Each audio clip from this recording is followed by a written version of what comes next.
Gumaganda ang Uy, basta ang aga mo ah.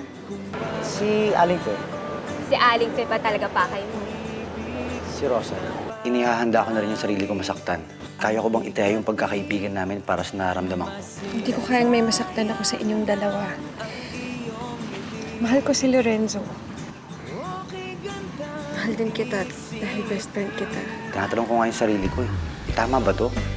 Rosa, handa akong maghintay. Rosa, akala ko ba mag-isa ka? Layuan mo si Rosa. Kasi hindi ko alam kung anong kaya kong gawin eh. Sa susunod na makita ko yung magkasama. Naiintindihan mo. Lorenzo, Lalayuan ko lang si Rosa.